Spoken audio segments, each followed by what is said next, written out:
Here's a model that we built in a roof class this weekend. It's a full hip with varying plates over there, as you can see, just a little gable pop out here. This has sort of been designed to remodel. But anyway, I want to talk about how to establish these Jack Rafter lengths without stepping up on the plate and stretching the tape, but down on the rack before you begin to frame any of it. It's the best way to do business. So you don't really have to think on your feet as much as just calculate it all out, run all the cuts, and then jump up and assemble it, which feels the best and is by far the fastest way to frame a roof. Start out with this Jack Rafter here. Let's look at the plans. These are the plans we drew out for it. You can see this is a square, and this is another square, right? And it just keeps on growing, this square, till finally you get out here to this square.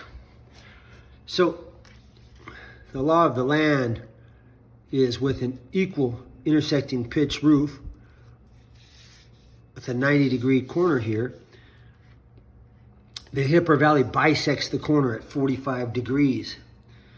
So anything that happens in one direction happens in the other in plan view. So whatever the plate length is from center line to center line is the same as it is from the outside of plate to the center line of the hip or valley. So in other words, this length and this length are the same, and this one and this one and so forth. Stands to reason, right? But all these framing members have thicknesses. So you add some thickness to the hip, 3/4 on either side in this case, and some thicknesses to the common rafters, 3/4 on either side, and that shrinks the inside space down. And that's the space that we're going to be operating. And here in California, we cut all our side cuts to the short point because we use a sidewinder saw a worm drive saw that swings so that the line is facing us and we can leave half the line or whatever. So, but if you're using a sidewinder saw, you probably are going to go to the long point. It doesn't much matter. In our case, it's the short point. So let's take a look at it. The side of the rafter, so the drawings are drawn to the center lines, as you guys know. The sides of the rafters are here and here. And where they run through the plate, where the hip rafter and valley rafter run through the plate, at this is the plate line. We call this the plate line. The short point of the common rafter, because of our worm drive, to the side of the hip. When we take that measurement, that'd be the run of the rafter. If we multiply by the secant or line length ratio of the common rafters, which in this case is 1.414 because it's a 12/12 pitch, you get the length of the Jack Rafter to the short point. So, and the same with the next one. So let's say this is 4 inches. It'd be 4 times 1.414. And that'd give you something like 5 7/8 inches or something like that. You can do that again from here, whatever this number is, from where it runs through the plate here to the short point side, multiplied by the secant or line length ratio. It's the same thing. It gives you the Jack Rafter length of the next one. Now, this is 12 inches on center. And what you would really want to do is find out what the common difference is. Each one of these has a common difference in length between them. So you'd measure from the same side to the same side, multiply it by the secant or line length ratio, and that would give us the common difference. In this case, that would be 1.414, because it's a 12/12 pitch, times 12 inches, because these are 12 on center. That would be 16.97 inches. Look here, we do a lot of this type of framing here. We do it for a reason, for ease and comfort.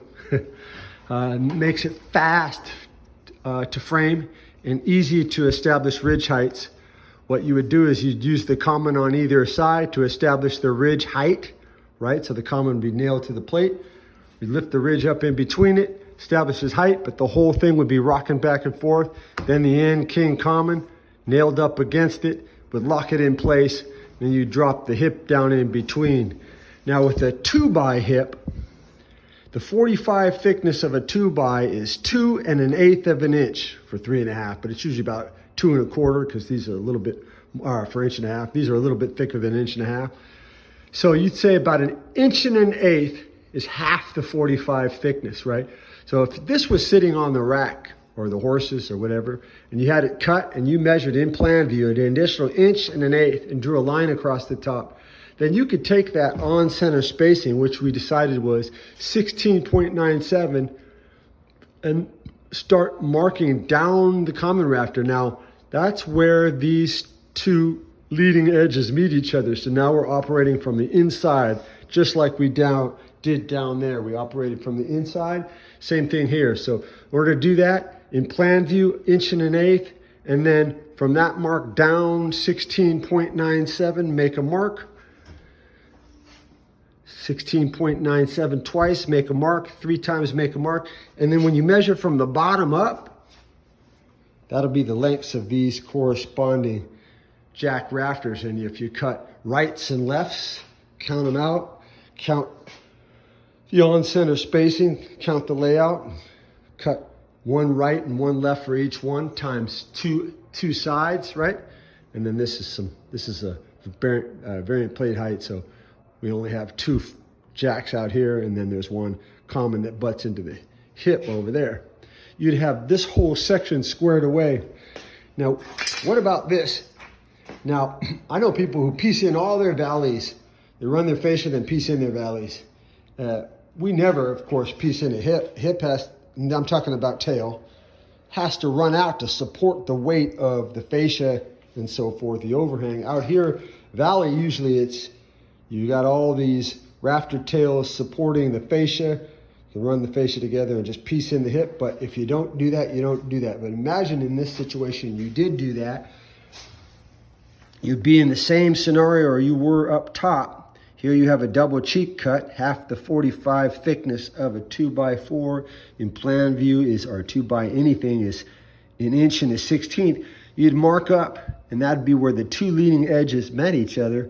And from there, you'd start your hypotenuse, marking the hypotenuse for 12 inches on center, or 12 times the hip valley line length, or the common rafter line length ratio would give you the 16.97. That's this mark here. And that's this one here, 16.97, or actually it's this one here, 34 shy, and so forth. In this case, you only need 2 of them, you can see. And then once you had made those marks, you measure down from the top of the king common, bring it on down to that mark, and that would give you the length of this one. Bring it on down, that would give you the length of that one. Do it again, measure from the top, and that'd give you the length of that one. And now this gable end is centered between them because all the layouts started in the middle of the roof here. That is to say, let me tell you what I mean. I mean that all the layouts started dead center of this roof.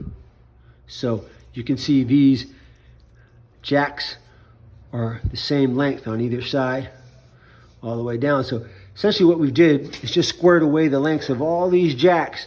And these ones too, I can show you in a minute, but I'll probably skip it.